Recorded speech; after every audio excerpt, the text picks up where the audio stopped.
अस्सलाम वालेकुम वरहमतुल्लाहि वबरकातुहू। परेवा सोशल वेलफेयर ग्रुप के इस बेहद ख़ास प्रोग्राम परेवा टॉक में आप सभी का खैर मकदम है। मैं मोहम्मद सफ़ीर फ़ारूकी आपके लिए एक और नए एपिसोड के साथ हाजिर हूँ। और आज के इस एपिसोड में बेहद ही ख़ास मेहमान जो किसी तारुफ के मोहताज नहीं है, और तकरीबन बहुत से लोग हमारी कम्युनिटी में उन्हें जानते हैं, इवन बियॉन्ड द कम्युनिटी, क्योंकि उनका प्रोफेशन ही ऐसा है जो खल्क की खिदमत में काफ़ी नुमाया है। तो मुझे बहुत ही खुशी है कि मुझे ऐसा रिकमेंडेशन आया पीएसडब्ल्यूडी की तरफ से, और मैंने उन्हें अप्रोच किया। तो मैं रिक्वेस्ट करूंगा डॉक्टर मोहम्मद साबिर साहब को, अगर वो अपना कैमरा ऑन करें तो हम थोड़ी गुफ्तगू कर सकते हैं। जी, अस्सलाम वालेकुम। वालेकुम सलाम वरहमतुल्लाहि वबरकातुहू। डॉक्टर साहब, सबसे पहले तो बहुत बहुत शुक्रिया आपका, जो आपने वक्त निकाला।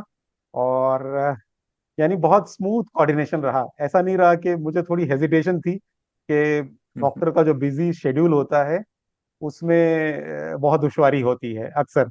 लेकिन आपने फर्स्ट मैसेज से ही बहुत ही प्रॉम्प्टली और बहुत ही पॉजिटिव रिस्पांस दिया, तो उसके लिए तो मैं बहुत बहुत शुक्रगुजार हूँ। और तकरीबन आप जोगेश्वरी में प्रैक्टिस करते हैं और बॉम्बे से आपका ताल्लुक है, और सबसे अच्छी चीज़ कि आप हमारी कम्युनिटी के एक मेंबर हैं। तो मुझे डॉक्टर हिशामुल्लाह फारूकी, उनसे बात हो रही थी तो उनकी नज़र में पहला नाम आपका ही आया कि आप अप्रोच करें डॉक्टर साबिर साहब को। और एक वजह ये भी थी कि वो कह रहे थे कि किसी यंग बंदे को आपको करना है, ताकि वो आज के माहौल में जो भी स्टूडेंट्स हैं उनकी जनरेशन की चीज़ों को बेहतर तरीके से समझा सके। तो आप किसी तारुफ के मोहताज नहीं है, लेकिन मैं चाहता हूं कि आप अपना इंट्रोडक्शन, यानी आपका बचपन कहाँ गुजरा और आपकी इब्तदाई तालीम के बारे में खुद बताएं। जी जी जी, अस्सलाम वालेकुम। तारुफ की बात ऐसे है कि मैं भी परेवा से ताल्लुक़ रखता हूँ। हमारी बचपन स्कूलिंग वगैरह सब यहाँ मुंबई में जोगेश्वरी से ही पहले से। जैसे हमारे वालिद साहब पहले आके यहाँ सेटल हुआ उन्होंने, और जैसे उन्होंने अपना बिजनेस सेटअप किया, फिर हमारी स्कूल की तालीम जोगेश्वरी में ही एक उर्दू मीडियम स्कूल से अल्हम्दुलिल्लाह हमने तालीम हासिल की है। फिर उसके बाद कॉलेज वगैरह भी यहीं अंधेरी में हुआ था। फिर हमारी जो मेडिकल कॉलेज की जो जर्नी स्टार्ट हुई, तो एमबीबीएस जो है मेरा यहाँ मुंबई से ही है, नवी मुंबई से मैंने कंप्लीट किया। उसके बाद ऑल इंडिया के थ्रू मेरठ से मैंने एमएस वहां से कंप्लीट किया है मैंने। फिर उसके बाद तो फिर वापस मुंबई में आके अल्हम्दुलिल्लाह यहीं पे प्रैक्टिस वगैरह सब चालू। माशाल्लाह, यानी आप ने तकरीबन कंप्लीट जो आपकी शुरुआती जो आपका बचपन है वहां से लेकर फिर इब्तदाई तालीम और हायर एजुकेशन, तकरीबन सब मुंबई के पास ही अपने आप को उस लाइक से जोड़े रखा। क्योंकि अक्सर और बेशतर ये होता है कि कुछ कुछ चीजें आ जाती हैं जिसकी वजह से लोगों को मूव करना पड़ता है यहाँ से वहाँ। और जी इत्तेफाक की बात है, मुझे फिर से वो एक पहलू मिल गया जो नॉर्मली मैं कैंडिडेट में ढूंढता हूँ, क्योंकि मैं खुद भी उर्दू मीडियम से हूँ। मुझे नहीं मालूम था कि आप भी उर्दू मीडियम से हैं।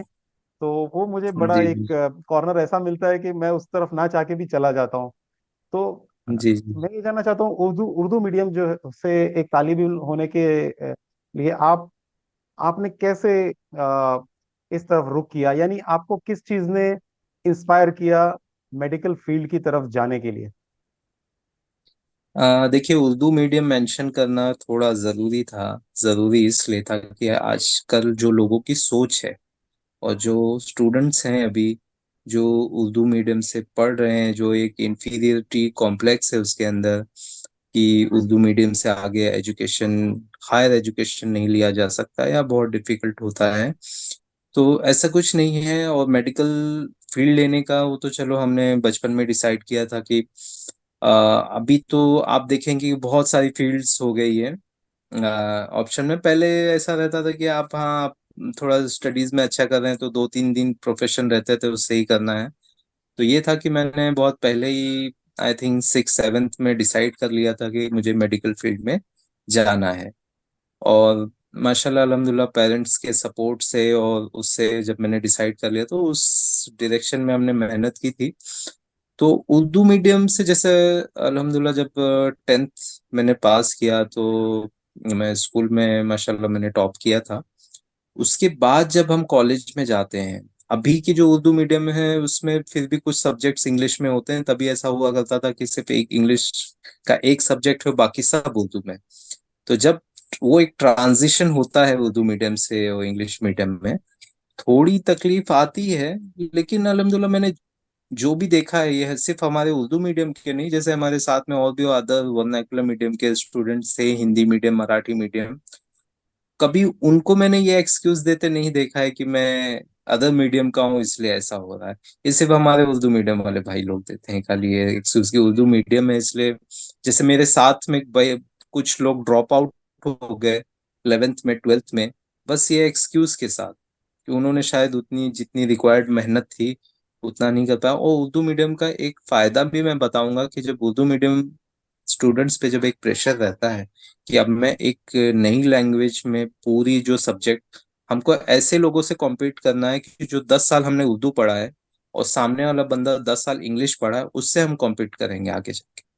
तो जो हमारे अंदर एक रहता है पहले से कि हाँ हमको उतनी ज्यादा मेहनत करनी है, अगर वो हमने ठान लिया और हमने अपने दिमाग में बैठा ली तो इजीली बहुत स्मूथली अल्हम्दुलिल्लाह निकल जाता है। तो उसमें कोई इतना कोई इशू की बात नहीं है। और एक चीज है, मेरा हमेशा से मानना रहा है कि अगर आप किसी चीज पे मेहनत कर रहे हो और सही गाइडेंस में और सही सिम्त में सही डायरेक्शन में कर रहे हो, तो अल्हम्दुलिल्लाह आप कर सकते हैं कोई भी कितना भी बड़ा काम है ऐसा जैसा। हाँ डॉक्टर साहब, आपने जो थोड़ी सी मेहनत करनी पड़ेगी उसको थोड़ा सा कहा, वाकई में ये बहुत बड़ी चीज होती है। ये इतना आसान नहीं होता है। लेकिन आपने इंतहाई खूबसूरती के साथ ये चीज बताई कि ये थोड़ी सी मेहनत होती है। आ, रीजन ये है कि आपने अर्ली एज में ये डिसाइड भी कर लिया और शायद आप उस तरफ मेहनत भी कर रहे थे माशाल्लाह। और जैसा कि आपने बताया आपको घर का सपोर्ट मिला, लेकिन मुझे ये जानना है कि वो कौन सा लम्हा, कौन सा मोमेंट था जब आपको इंस्पिरेशन मिली, यानी आपने फिफ्थ सिक्स स्टैंडर्ड में डिसाइड कर लिया कि आपको मेडिकल फील्ड में जाना है, तो आपको यानी अगर आपको याद हो, यानी आपको क्यों लगा ये चीज कि मुझे मेडिकल में ही जाना है? बिकॉज ये बहुत इंपॉर्टेंट होता अभी है आपकी। एक दो, हाँ, एक दो इंसिडेंट है छोटे से। जैसे मुझे याद है सेवेंथ में मेरा परसेंटेज 61% आया था। तो मेरे अब्बू ने रिजल्ट देख के तभी बोला था कि 61% इसमें तो कुछ नहीं होता है। तभी हम इतना देखते भी नहीं थे, बस ये देखते थे पास हो गए या क्लास में 8-10 रैंक आ गया। तो हम क्लास में ही कॉम्पीट करते रहते थे। तभी वो थोड़ा सा मुझे क्लिक हुआ कि यार 61% एक्चुअली बहुत कम होता है या ऐसा है। और बाकी ऐसा कोई इंसिडेंट नहीं। बचपन में मेरी अम्मी स्टोरी सुनाती थी कि एक बार वो मुझे खिला रहे थे, बोले मेरा बेटा डॉक्टर बनेगा। तो उनकी एक दो सहेली थी, उनपे बहुत हंसी थी कि कि अच्छा डॉक्टर बन जाएगा तुम्हारा बेटा। तो बस एक माइंड में था, बाकी मुझे ऐसा कोई प्रेशर तो नहीं था घर की तरफ से कि आपको जो करना है आप करिए, लेकिन पढ़ना जरूर है आपको। तो मतलब एजुकेशन लेनी है, हायर एजुकेशन लेनी है। तो वो मुझे वो याद है सेवेंथ में जो 61% का वो मुझे डैड ने बोला था अब्बू ने कि यार ये बहुत कम है, इससे कुछ नहीं होता, अब 10th में इतना आ जाएगा तो तुमको एडमिशन भी नहीं मिलेगा। तो वो मेरे दिमाग में एक बैठ गया था कि हाँ ये 61%, क्योंकि हम देखते थे कि एटलीस्ट अच्छे रैंक के लिए तभी 75 वगैरह काफी ज्यादा 80 पे टॉपर्स रहते थे। तो ऐसा, तो जब से मैं एक मेरे दिमाग में आ गया था कि अब मुझे पढ़ना है। और तब से मुझे याद है कि जो पहले ऐसा होता था स्कूल में कि रेगुलर नहीं पढ़ा जाता था, कि रोज पढ़ने वाला कॉन्सेप्ट नहीं होता था। आप कभी पढ़ लिए कभी नहीं। बस तब से मुझे याद है जब मैं 8th में गया, तब से मैंने एक चीज बनाई, मेरे अब्बू ने बहुत मेहनत की थी उस पे कि रोज 2 घंटा तुमको बैठ के पढ़ना है। वो मेरा समर वेकेशन याद है मुझे, 2 घंटा में बैठता था। वो बोलते थे तुमको कुछ भी करना नहीं, पढ़ लो बैठो यहाँ पे। तो मैं रोज 2 घंटा बैठता था। वो 2 घंटा बैठ बैठ के एक आदत पड़ती कि आप पढ़ रहे हो, कम पढ़ रहे हो, ज्यादा पढ़ रहे हो, बात की बात है, आप बैठने की आदत डालिए। तो फिर वो 8 9 10 फिर अल्हम्दुलिल्लाह फिर धीरे धीरे वो आदत बनती गई। और ये अभी इंशाल्लाह हमारा ये जो सेशन है, और स्टूडेंट्स अगर सुन रहे होंगे, एक दो कुछ टिप्स या कुछ बातें बताना चाहूंगा मैं। एक जो ये मैंने बताया कि आपको आदत डालनी है पढ़ने की। बैठिए आप। शुरू में बहुत ही 1-2 घंटा भी बहुत ज्यादा होता है। आप पढ़िए, जितना पढ़ सकते हो उतना पढ़िए। सैचुरेट हो जा रहा है, नहीं हो रहा है, तो भी बैठिए। पहली बात यह है। और एक दो चीज मेरे दिमाग में घर कर गई थी, एक दो हदीस में बताऊंगा। एक मोहम्मद सल्लल्लाहु अलैहि वसल्लम की एक हदीस थी कि सबसे बेहतर अमल वो होता है जो औसत अमल हो, जो मीडियम टाइप का अमल हो, वो बेहतर होता है, ना बहुत ज्यादा हाई ना बहुत ज्यादा लो। और दूसरा सबसे बेहतर अमल वो होता है जो मुसलसल किया जाए, जो रेगुलर किया जाए। ये दो चीज मेरे दिमाग में हमेशा रही कि अगर आप पढ़ाई कर रहे हैं, आप बहुत ज्यादा या बहुत कम पे मत, मीडियम करिए, लेकिन मुसलसल करिए। आप भले 2 घंटा टाइम दे रहे हैं, आप रेगुलर दे रहे हैं, उसकी वैल्यू बहुत ज्यादा है। ना कि वो एग्जाम के टाइम आप 10-15 घंटा पढ़ें। मैंने इतनी एजुकेशन अल्हम्दुलिल्लाह बहुत हाई तक गया, लेकिन मुझे कभी ऐसा नहीं हुआ कि मुझे रात भर जाग के पढ़ा मैंने।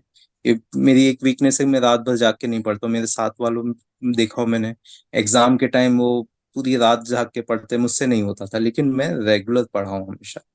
तो ये एक बहुत इंपॉर्टेंट पार्ट है। ये 2-3 टिप जैसे आप पढ़ने की पहले स्टार्टिंग में आदत डालिए। जो भी स्टूडेंट्स अगर सुनेंगे इंशाल्लाह उनके लिए है, जो आगे कोई भी फील्ड में किस में भी जाएं।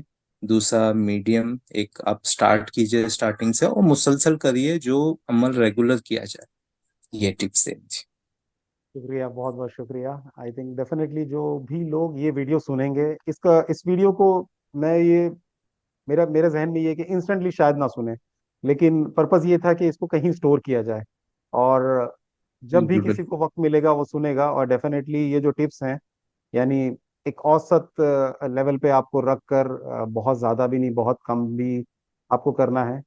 और ऑब्वियसली आई थिंक एक टेम्पटेशन भी होता है जब आपके मोहल्ले में, आई थिंक जोगेश्वरी जब कहते हैं तो एक मुस्लिम मोहल्ला कहलाता है, और वहां मुस्लिम पर अपने आप को उस टेम्पटेशन से बचा के रखना, और अपनी खुद की डिसिप्लिन को रख कर, यानी अक्सर बेशतर ये होता है कि आप घर में बैठे हैं, आपको आवाज आ रही है, चलें क्रिकेट खेलने, चलें जी ये फला फला चीज करने, यानी उससे अपने आप को हटाकर आप अपने एक शेड्यूल पे चल रहे हैं। और अर्ली रियलाइजेशन जिसे कहते हैं, जो आपने कहा कि स्टैंडर्ड फिफ्थ सिक्स में ही रियलाइज कर लेना, और पेरेंट्स जो भी कहते हैं उस चीज को सीरियसली लेना कि क्या होगा, और उस पर मेहनत करना, ये काफी इम्पोर्टेंट है। तो ये भी चीज आपने काफी खूबसूरती से बताई। मुझे ये जानना है कि आप मेडिकल फील्ड में आए, और माशाल्लाह आप काफी सालों से इसमें मेहनत भी कर रहे हैं। तो ये जो मेडिकल फील्ड है, इसको, यानी इस प्रोफेशन को, क्योंकि आपने इसमें माशाल्लाह दीन का भी जिक्र किया, तो आप किस तरीके से लेते हैं इस प्रोफेशन को, बाहैसियत एक प्रोफेशन के, आपको जाना, आप एक ऑप्थेमोलॉजिस्ट हैं, और आपका ताल्लुक यानी आंखों से जो रिलेटेड डिजीज या फिर जो होते हैं उससे होता है। तो लेकिन आप इस प्रोफेशन को आप कैसे लेते हैं, यानी किस तरीके से ट्रीट करते हैं? ये इसलिए मैं पूछ रहा हूँ कि स्टूडेंट जो होता है जब भी कभी किसी प्रोफेशन को डिसाइड कर रहा है, उसके लिए ये इंपॉर्टेंट होता है कि वो अपने प्रोफेशन को कैसे ले, क्योंकि उसे जिंदगी भर लेके चलना है।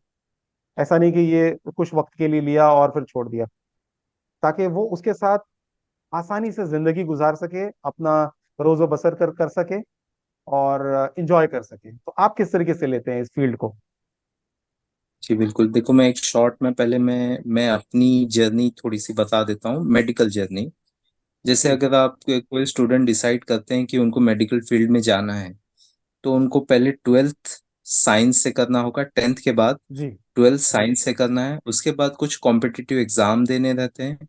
उसके बाद फिर आता है, जैसे मैंने कॉम्पिटिटिव एग्जाम क्लियर करने के बाद मैंने एमबीबीएस किया। एमबीबीएस कंप्लीट होने के बाद कॉम्पिटिटिव एग्जाम फिर होते हैं, फिर स्पेशलिटी के एग्जाम होते हैं। उसमें मैंने सेलेक्ट होके मैंने ऑफ्थेल्मोलॉजी, जो आई सर्जन, ये चूज किया। फिर उसके बाद अल्हम्दुलिल्लाह इसी जर्नी हमारी शुरू हो गई। तो पहली बात तो देखिए, मेडिकल फील्ड के कुछ फायदे नुकसान है। पहली बात तो ये बहुत लॉन्ग टर्म वो है। इसमें जैसे इसमें ग्रेजुएशन अराउंड 6 इयर्स का होता है। बाकी लाइक इंजीनियरिंग करते हैं तो 4 साल का, इसका ग्रेजुएशन 6 इयर्स का है। और इसमें आगे आप स्पेशलिटी करने जाते हैं तो और 3-4 साल आपके लग जाते हैं। तो पूरा प्रोफेशन मतलब आफ्टर 12th 10 साल का आप वक्फा पकड़ के चलिए, उतना टाइम लगता है। ये ड्रॉबैक है। और एक ड्रॉबैक बोल सकते हैं कि काफी कॉम्पिटिटिव हो गया है। आपको एग्जाम्स क्लियर करने रहते हैं। इसमें 12th के परसेंटेज का इतना कुछ मतलब नहीं होता। आपके कॉम्पिटिटिव एग्जाम इतने लोगों में इतने परसेंटेज लोगों को ही बच्चों का वो होता है। और पॉजिटिव फील्ड देखिए, अगर आपके लाइक एक नोबल प्रोफेशन है, आप इस फील्ड में अगर आ रहे हैं तो एक जॉब सेटिस्फेक्शन जो बोल सकते हैं हम, वर्क सेटिस्फेक्शन, आप इसमें जब आप काम करते हैं तो ऐसा मेरे लिए है कि हाँ भाई, वर्किंग वर्किंग आप फिक्स नहीं होते, हेक्टिक लाइफ स्टाइल होती है वो सब, लेकिन आपको एक वो जो एक सेटिस्फेक्शन मिलता है पेशेंट को ट्रीट करके, वो किसी चीज से बयान नहीं किया जा सकता। और आज के टाइम जो प्रोफेशन को पैसे से देखा जाता है कि आप कितना कमा लेंगे, अगर वो हिसाब से देखेंगे तो अल्हम्दुलिल्लाह पैसा भी अच्छा है इस प्रोफेशन में। लेकिन देखिए ऐसा है कि 12th के बाद जरूरी नहीं हर स्टूडेंट का इतना मार्क्स आए कि वो एमबीबीएस ही ले पाए। तो उसके अंडर भी अदर ऑप्शन है, जैसे बीयूएमएस है, बीएएमएस है। इन प्रोफेशन को भी अभी गवर्नमेंट ने जॉब देना स्टार्ट किया है। लाइक बी आयुर्वेदिक अगर बीएएमएस किया तो आप गवर्नमेंट पीएससी वगैरह में गवर्नमेंट सर्विसेज मिल जाती है। उसमें खाली होम्योपैथी को नहीं मिलता है, लेकिन बीओएमएस को यूपी में कुछ जगह पे, और बीएएमएस जो आयुर्वेदिक है वो पूरे इंडिया में आपको जॉब मिलती है उसमें। और बीडीएस वगैरह और भी ऑप्शन है इसमें। तो एज अ प्रोफेशन अल्हम्दुलिल्लाह डिपेंड कैसा वो करता है। अगर कोई बच्चे अगर डिसाइड करते हैं स्टूडेंट मेडिकल फील्ड में जाने के लिए, तो ये है कि आपको 10th के बाद से ही उसके लिए आप मेहनत करेंगे, तब बहुत ज्यादा चांस है कि आप इजीली क्रैक कर सकते हैं। और ऐसा कुछ नहीं होता है कि जैसे कुछ लोग सोचते हैं हाँ मैं इतना ज्यादा स्मार्ट नहीं हूं तो मैं ये कर नहीं पाऊंगा, ऐसी बात नहीं है। एक चीज और मैं बताना चाहूंगा कि मेहनत बहुत ज्यादा जरूरी है। आप कोई भी प्रोफेशन चूज करिए, आप भले आप एक एवरेज माइंडसेट के स्टूडेंट हो, मेहनत करके हमारे दिमाग में, आप समझे ना, कैपेसिटी बढ़ती है, हमारी ब्रेन की लर्निंग कैपेसिटी बढ़ती है, आप ऊपर तक जा सकते हैं। मेहनत ज्यादा करना है। अगर आपको मेडिकल फील्ड में जाना है तो आपको 10th के बाद से ही आपको इसके लिए तैयारी करनी रहेगी। आप लास्ट मोमेंट पे 12th पास होने के बाद आप सोच रहे कि अब मैं मेडिकल में जाऊंगा, तो बहुत ही मुश्किल है। तो सब ये जो आपने काफी इंपॉर्टेंट चीज बताई, लेकिन अगर जो भी स्टूडेंट का रुझान इस तरफ है जाने के लिए मेडिकल, तो उसको किस किस पर्टिकुलर स्किल पे या सब्जेक्ट पे ज्यादा ध्यान देने की जरूरत है? जैसे इंजीनियरिंग के लिए हम जानते हैं कि थोड़ा मेडिकल की सॉरी मैथमेटिक्स की तरफ उनको बहुत ज्यादा होता है। तो हम्म।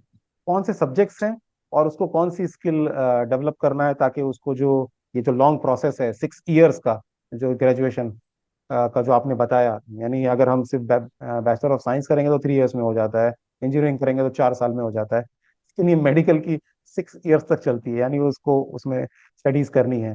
तो ये किस सब्जेक्ट्स में और क्या हैबिट्स या स्किल्स डेवलप करनी पड़ेगी स्कूल के लेवल से, जैसे आपने बताया, ताकि वो इस फील्ड में एक सक्सेसफुल कामयाब बंदा बन सके?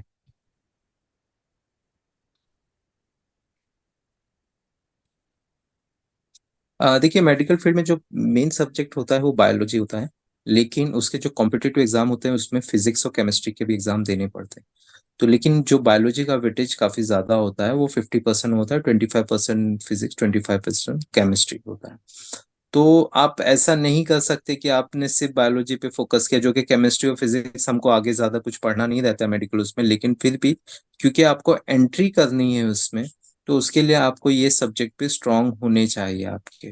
क्योंकि एक मार्क्स पे कई हजार स्टूडेंट आपके आगे चले जाते हैं, कई हजार स्टूडेंट आपके पीछे चले जाते हैं। तो आपका वो एक मार्क्स कुछ भी हो सकता है। तो इसलिए फिजिक्स, केमिस्ट्री और बायोलॉजी तीनों सब्जेक्ट स्ट्रांग रहेंगे कॉम्पिटिटिव एग्जाम में, तब आप ये एंट्री क्लियर कर सकते हैं। एक बार आपने एंट्री ले ली है मेडिकल फील्ड में तो फिजिक्स एकदम खत्म हो जाता है, और केमिस्ट्री थोड़ा फर्स्ट ईयर में थोड़ा बहुत रहता है। मतलब मेनली जो बायोलॉजी सब्जेक्ट है वही होता है, लेकिन हमको तैयारी हर तीनों सब्जेक्ट की करनी होगी। हाँ, मैथमेटिक्स जो है वो नहीं रहता है, वो कॉम्पिटिटिव एग्जाम में भी नहीं लिया जाता है, बाकी तीनों सब्जेक्ट का रहता है। तो स्किल वाइज शॉर्ट में ये है कि आपको देखिए पढ़ना है बस, स्किल तो डेवलप हो जाती है धीरे धीरे।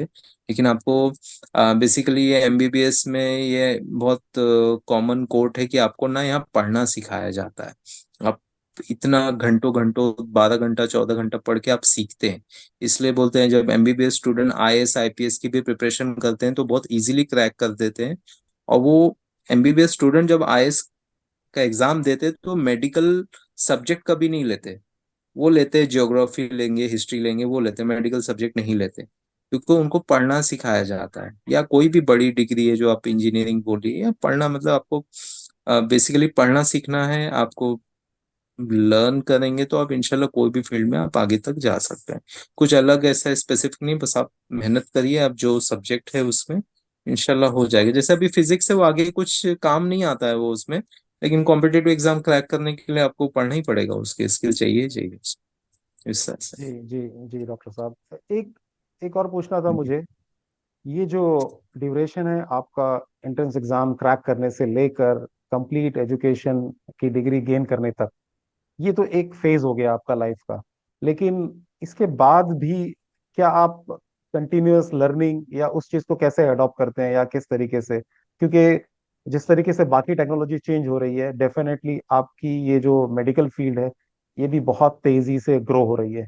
और जैसा आपने बताया अभी कंपटीशन बहुत ज्यादा हो रहा है, तो क्या आपकी फील्ड में भी आप अपने आप को किस तरीके से इस मॉडर्न जो की तरफ जा रहा है, ट्रेंड की तरफ, या कैसे करते हैं आप इस चीज को?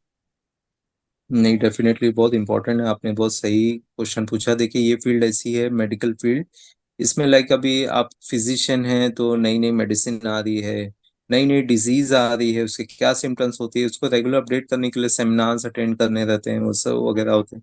अभी जैसे मेरी फील्ड है, मैं एक आई सर्जन हूँ, तो हमारे इसमें ऐसा होता है कि लाइक बहुत मशीनरी बेस्ड प्रोसीजर आते हैं।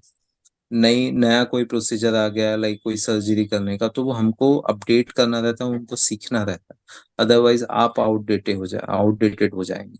तो वो करना जरूरी है। वो मेडिकल कोई भी फील्ड में आप रहते हैं, आपको रेगुलरली कुछ सेमिनार्स अटेंड करके या कुछ कोर्सेस अटेंड करके अपने आप को अपडेट करते रहना है।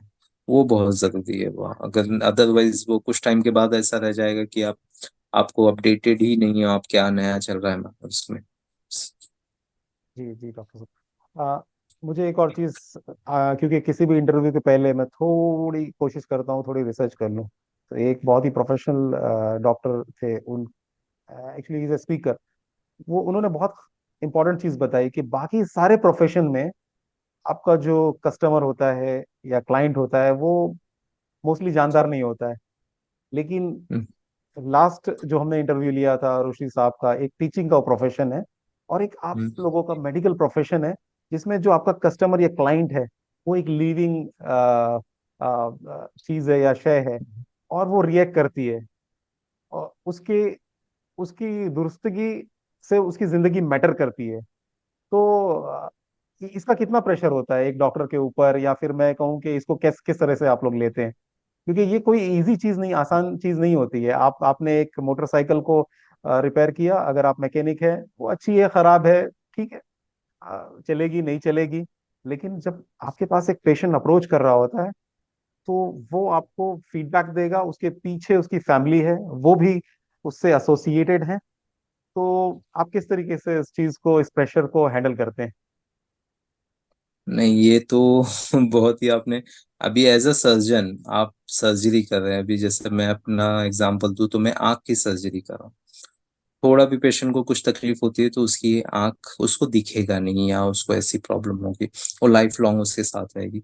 तो ये तो काफी स्ट्रेसफुल चीजें हैं। और कुछ चीजें ऐसी होती है जो हमारे हाथ में नहीं रहती, लाइक कोई दवा ऐसी रिएक्शन कर दे, वो डॉक्टर के हाथ में नहीं होते। ऐसे सर्जरी के बाद भी ऐसा होता है कि पेशेंट की बॉडी कैसे रिएक्ट कर रही है, कोई कीटाणु से कोई इन्फेक्शन हो गया, कोई बैक्टीरियल इन्फेक्शन हो गया, जो चीजें हमारे हाथ में नहीं, ऐसी चीजें भी होती हैं।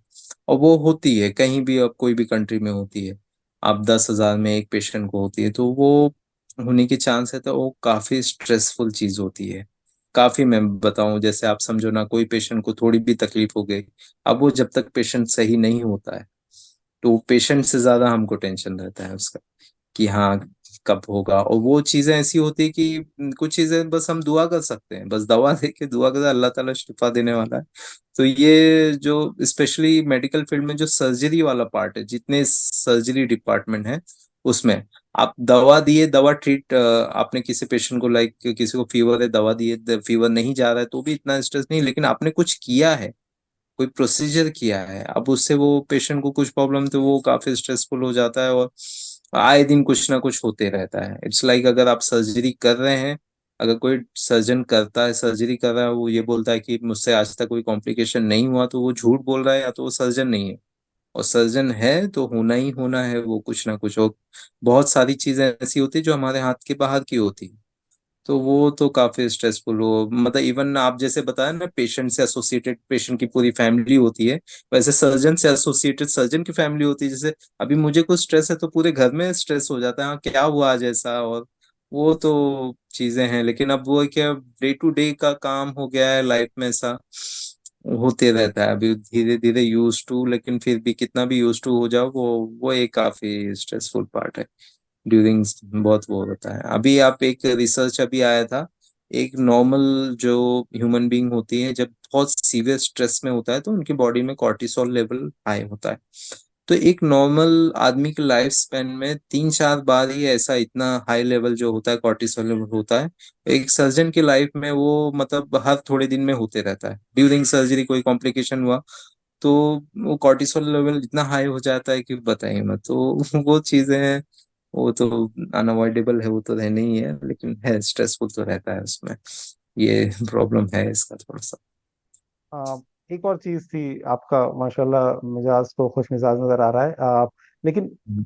टेम्परमेंट, जो टेम्परमेंट होता है, मैं ये सारी चीजें ऐसे डिस्कस कर रहा हूँ कि मैं इस सवालों के जरिए जो भी स्टूडेंट अगर इस फील्ड में आने की कोशिश कर रहे हैं उनके डिफरेंट डिफरेंट एस्पेक्ट्स पे, या फिर आप कह हम्म। सकते हैं कि उस वो क्वालिटीज में हाईलाइट कर सकूं। हाँ। तो ये टेम्परेमेंट जो जी जी। होते हैं, किसी डॉक्टर के लिए कितना इम्पोर्टेंट होता है? यानी आप आप एक पेशेंट के साथ जुड़े हुए हैं, उसमें ट्रीटमेंट कर रहे हैं, और सामने से वो जो पेशेंट है या उसकी फैमिली है, वो यूजुअली बहुत ज़्यादा एक्साइटेड होती है उस वक्त, और किसी ऑकवर्ड वे में बिहेव करती है। ये हम्म। टेम्परामेंट कितना इंपॉर्टेंट होता है एक नहीं, डॉक्टर के लिए? ये बहुत बहुत ज्यादा इंपॉर्टेंट है एक डॉक्टर के लिए। आप ये क्वालिटी बोल रहे हैं तो ये बहुत ज्यादा ही इंपॉर्टेंट पार्ट है। बेसिकली चलो, एक एक होता है कि पेशेंट कैसा आपसे बिहेव कर रहा है, ये छोड़ के अगर मैं बताऊं, लाइक कुछ पेशेंट का मिजाज कैसे कैसे आप बात कर रहे हो, पेशेंट इतना पेन में है, आपने किस तरह से बात की उससे बहुत ज्यादा, डेफिनेटली आपने कितने अच्छे से एक्सप्लेन किया पेशेंट को। मेरा पर्सनल एक्सपीरियंस ये रहा है कि मैं पेशेंट को अगर थोड़ा 5-10 मिनट बात करके, अगर पेशेंट की कोई ऐसी बीमारी है कि बहुत ज्यादा ट्रीटमेंट नहीं किया जा सकता या कुछ है, उसको बस अच्छे से बात करके आपने बोल दिया, वही बात को घुमा के कि ठीक है इतनी ही रोशनी रहेगी, और अगर कोई डॉक्टर बोलता है कि इससे ज्यादा नहीं बढ़ेगी, या मतलब बात हो, सब बहुत फर्क पड़ता है इससे टेम्परमेंट। आप अभी जैसे हम पेशेंट देख रहे हैं, हमारे पास एजुकेटेड पेशेंट भी आते हैं जो बहुत ज्यादा ओवर स्मार्ट बनते हैं, और एकदम इलिटरेट पेशेंट आते हैं कि वो उनको कुछ समझ नहीं रहे तो कुछ भी बोल रहे हैं। तो वो आप कैसे बात कर रहे हो उससे बहुत ज्यादा फर्क पड़ता है। आप कैसे, अब पेशेंट कैसा आपसे बिहेव करता है। और बहुत पेशेंट है ऐसे मिसबिहेव करते हैं आजकल, ये बहुत बड़ा इशू है डॉक्टर्स के लिए कि पेशेंट आ रहे हैं मिसबिहेव कर रहे हैं। तो डेफिनेटली जो मिसबिहेवियर वाला पार्ट तो हम साइड में रखते हैं, क्योंकि वो तो पेशेंट से, लेकिन पेशेंट नॉर्मल पेशेंट से आप कितना, लाइक आप बहुत ज्यादा ओवर स्ट्रेस, आप रूडली अगर बात कर रहे हो, तो फिर ये अगर कुछ लोगों में अगर ऐसी क्वालिटी है कि वो ज्यादा बात नहीं कर सकते अच्छे से, या बहुत जल्दी रूड हो जाते हैं, उनके लिए ये प्रोफेशन नहीं है, मैं तो यही बोलूंगा। आपको आपको सुनने आना चाहिए, सबसे इम्पोर्टेंट बात। फिर आपको एक्सप्लेन करने आना चाहिए जो आपको आता है। फिर बाकी मैंने बहुत डॉक्टर्स देखे हैं बहुत अच्छे स्किल में, लेकिन बात करने में कम्युनिकेशन लेवल बहुत खराब है, तो वो लाइफ में भी सक्सेसफुल नहीं हो पाते। और कुछ डॉक्टर ऐसे हैं कि स्किल में बहुत खराब है लेकिन बहुत अच्छे से कम्युनिकेट करते हैं, तो पेशेंट उनसे ही खुश रहते हैं कि हाँ ठीक है। तो ये बहुत आपने बहुत अच्छा क्वेश्चन पूछा, ये बहुत ज्यादा इंपॉर्टेंट पार्ट है डॉक्टर्स के लिए। कोई भी फील्ड में को डॉक्टर्स के कोई भी स्पेशलिटी में जाते हैं, आप बात करना कैसे, कम्युनिकेट कर रहे हैं कैसे, टेम्परमेंट है आपका, आप अपना टेम्परमेंट लूज नहीं कर सकते हैं। कुछ बार ऐसा होता है कि डॉक्टर गलत भी रहता है, लाइक पेशेंट मिसबिहेव कर रहा है अगर कोई, तो हो सकता है डॉक्टर गलत भी हो, जरूरी नहीं कि पेशेंट ही गलत होगा। लेकिन हाँ, मिसबिहेव करना फिर भी अलाउड नहीं है, आप नहीं कर सकते ऐसे, क्योंकि कोई डॉक्टर ने कोई चीज जानबूझ के तो किया नहीं होगा। लेकिन फिर भी उस टाइम आप किस तरह से बात करते हो, किस तरह से हैंडल करते हैं, वो बहुत इंपॉर्टेंट है। ये बहुत जरूरी चीज है। जी जी। थिंक इस प्रोफेशन से अगर मैं पूछूं आपको, आपका अच्छा खासा करियर है और इंशाल्लाह और करियर होगा, आपको आपको क्या चीज इस प्रोफेशन से मिलती है? जैसे अगर मैं कहूँ मैं इंजीनियरिंग प्रोफेशन से एसोसिएटेड हूँ और एज अ इन्वायरमेंटलिस्ट हूँ, तो मुझे एक सेटिस्फेक्शन मिलता है कि चलो for the environment I am doing something. तो क्योंकि ये भी बहुत इंपॉर्टेंट है, अगर आप इंसान की जिंदगी की हायरार्की देखें तो बेसिक नीड से शुरू होती है और एक लेवल पे जाके खत्म होती है जहां पर वो अपने करियर को पीछे छोड़ चुका होता है। और यानी बैक बैक देखता है कि मैंने क्या क्या अचीव किया है। तो आपको आपको क्या चीज एज अ डॉक्टर और इस प्रोफेशन से मिलती है? नहीं, अल्हम्दुलिल्लाह एज अ प्रोफेशन तो बहुत ही नोबल प्रोफेशन है। अगर आप जेन्यूनली चाहते हो कि किसी का आप अच्छा करो या किसी के हेल्प करो, तो आप बहुत कुछ हेल्प कर सकते हो। ये बहुत परेशान और वैसे पेशेंट आएंगे आपके पास, आप वो टाइम पे आप डिसाइड करो आपको कैसा करना है। लाइक कभी फाइनेंशियली पेशेंट आते हैं कि पैसे से मुताबिक परेशान है, कुछ ऐसे लाइक कोई इमरजेंसी आ गई, अभी रात में कभी इमरजेंसी आई, कोई डॉक्टर अवेलेबल नहीं है, आपने अगर वो किया कि हाँ भाई मैं जाके देखता हूँ, तो वो मतलब ये एक तरह का आपने बहुत बड़ा काम कर दिया उनके लिए। आप पैसा साइड में रखिए, लेकिन अभी रात में अभी जैसे कोई डॉक्टर अवेलेबल नहीं है, आंख में चोट, आंख में कुछ हो गया आपने, तो एक बहुत बड़ा सेटिस्फेक्शन है, आप किसी को ट्रीट कर रहे हैं। दूसरा आप लाइक ये सोशल वो भी कर सकते हैं आप पेशेंट को, लाइक फाइनेंशियली पुअर पेशेंट है उनके लिए हेल्प करना। तो बहुत ऑप्शन है, आप बहुत तरीके से हेल्प कर सकते हैं, बहुत तरीके हैं आपके पास। आप कंसेशन करके, फ्री में करके, या बहुत सारे वो है। तो ये एक अलग सेटिस्फेक्शन है। तो आप सोशल वर्क करना या दीनी काम या सदका वगैरह बहुत इजीली कर सकते हो।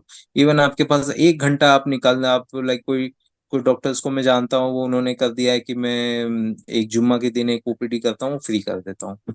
कोई डॉक्टर्स हैं कि हाँ, दिन का 1 घंटा निकाल दिया उन्होंने। और ये फ्लेक्सिबिलिटी बहुत अच्छी रहती है डॉक्टर्स के लिए, आप 1 घंटा भी अगर दोगे तो उसमें भी पेशेंट आ जाएंगे, जरूरी नहीं कि आपको वो है। तो ये आप तरीके बहुत सारे हैं, अगर आप चाहें करना तो वो एक बहुत अच्छी चीज है। आप हेल्प करना चाहें तो कर सकते हैं, और वो एक सेटिस्फेक्शन है जो पैसे से नहीं आता। तो ऐसा। सही कहा आपने, क्योंकि यही रीजन है इस प्रोफेशन को नोबल कहा जाता है। और क्योंकि ये खल्क खिदमत से एसोसिएटेड है ये प्रोफेशन। और काफी खूबसूरती से आपने बहुत सारी चीजें एक्सप्लेन की। अनफॉर्चुनेटली ये जो टूल हम लोग यूज करते हैं जूम का, इसकी एक लिमिट होती है और इसको हम लोग सम अप करने की कोशिश करते हैं। लेकिन मैं चाहता हूँ आप ये जो अपकमिंग जनरेशन है या जो अपनी परेवा कम्युनिटी जो हमने बनाई हुई है, नॉट ओनली द परेवा कम्युनिटी, तकरीबन हर कम्युनिटी के लिए, बिकॉज ये जो वीडियोस हैं ये शायद फ्यूचर में और भी जगह होंगे। तो आपका क्या मैसेज होगा इनके लिए, स्टूडेंट्स के लिए, अपकमिंग जनरेशन के लिए, ताकि वो ऐसे करियर में जाएं जैसे कि आपने अभी एक्सप्लेन किया, जो ना सिर्फ जो उनको सेटिस्फेक्शन दे, उनकी ज़रूरत को पूरा करें और ये जो आपने बताया भी बात वो करें। आप क्या मैसेज देना चाहेंगे हमारी कम्युनिटी के स्टूडेंट्स को? जी, स्टूडेंट्स के लिए एक मैसेज मेरा कुछ एक दो बात बताऊंगा। पहली बात तो, जब भी आप बेसिक एजुकेशन खत्म होके आप जब हायर एजुकेशन में जाते हैं, तो आप कोई एक टारगेट रख के ही आप एजुकेशन हासिल करिए। ये नहीं कि प्लेन आप बीए कर रहे हो, प्लेन बीएससी कर रहे हो। आप बीएससी करिए, लेकिन अगर आपका कोई टारगेट होना चाहिए। लाइक बहुत सारे स्टूडेंट्स ऐसे, 12th हुआ कुछ नहीं हुआ, बीकॉम कर लिया उन्होंने, उनको पता भी नहीं क्या करना। तो एक आपके सामने टारगेट होना चाहिए। बहुत सारे प्रोफेशन है आज के लिए अवेलेबल, बहुत सारी डिग्री है जो बहुत अच्छी है। तो कभी भी आप पढ़ाई कर रहे हैं तो आपका एक टारगेट होना जरूरी है। आप वो टारगेट कितना भी बड़ा है आप इंशाल्लाह अचीव कर सकते हैं। लेकिन अगर विदाउट टारगेट, विदाउट डायरेक्शन आप पढ़ाई कर रहे हैं तो फिर वो है, ये जरूरी है। दूसरी चीज एक है, आप मेहनत करिए, कोई भी आप टारगेट अचीव कर सकते हैं इंशाल्लाह। बाकी मुझे मेरा एक मानना था हमेशा से कि इतनी आप मेहनत करो कि रिजल्ट कुछ भी आए आपको दुख नहीं होना चाहिए। इतनी मेहनत कर लो कि बाद में ये नहीं बोले यार ये मैंने किया नहीं, अब इतनी मेहनत कर लिया मैंने, अब नहीं आया तो अल्लाह की मर्जी, बस खत्म बात। और जरूरी नहीं, बहुत लोगों को देखा मिल जाता है, बहुत लोगों को नहीं मिलता है। इतनी मेहनत कर लेना कि पीछे मुड़ के ये नहीं बोला कि यार ये मैंने किया। दुख होना ही नहीं चाहिए। बस मेहनत करो, मेरा तो ये हमेशा पढ़ना है, इतनी मेहनत कर लो कि बाद में पछतावा ना हो, बस इतना। तो मेहनत करिए और एक टारगेट में स्टडी कीजिए, बस ये दो चीज में बोलना जी जी। मुझे याद आ रहा है एक शेर कि अफराद के हाथों में है अक़वाम की तकदीर, हर फर्द है मिल्लत के मुकद्दर का सितारा। ऐसे ही एक सितारे मैं कहूँगा डॉक्टर साहब हैं जिनसे हमने मुलाकात की, और उन्होंने अपनी ज़िंदगी के कुछ पहलू पर, उनके कुछ क्वालिटीज़ जो उस पर रोशनी डाली।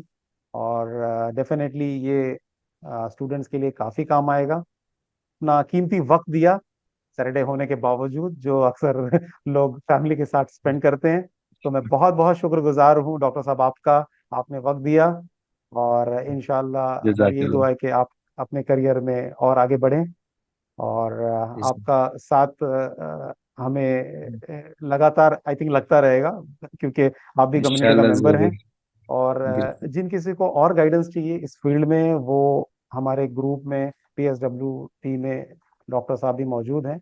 उनको एक एनी टाइम, एनी टाइम। सही तरीके से ताकि, मैं बार बार ये कहता हूँ कि हर किसी की एक पर्सनल प्रोफेशनल लाइफ होती है, उसमें डिस्टर्ब ना हो, उस तरीके से अप्रोच किया जा सकता है और उससे फायदा उठाया जा सकता है।